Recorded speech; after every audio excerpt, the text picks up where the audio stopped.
Helen here with Eyes on the Game here at the UFC Apex, being joined by the newly signed UFC women's flyweight, Miss Tracy Cortez. Now, congratulations, very impressive victory tonight. How does it feel to officially get that contract?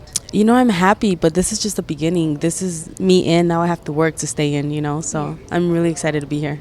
Now, your story has inspired, basically everyone, and a lot of tears were going on in there. And what was that moment like, in that fight? Did everything kind of play out the way you wanted it to? It did. She was the bigger opponent, obviously. So I knew I had to get in and stay in, and I didn't really want to play her game. I wanted to do what I do best, and that was just, pressure forward and take her down. Now, you said that you're going on a vacation now, right? Yeah, it's my big brother Tracy Cortez's birthday, and we're gonna go celebrate him. Any fun plans?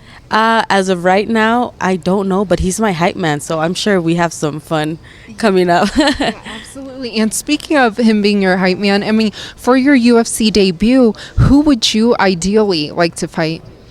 That's a good question.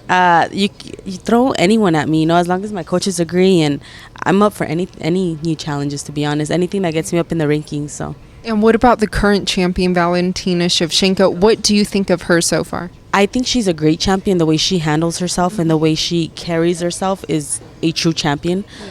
So that's definitely a goal of mine.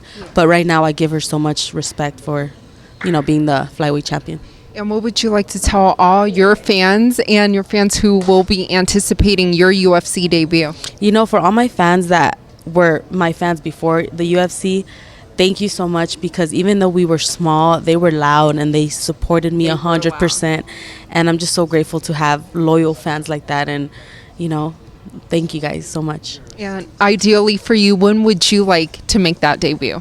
I know there's UFC Mexico coming, and that is a goal of mine, to fight in Mexico City, where my whole family out there can come and support. So that's a dream come true for me.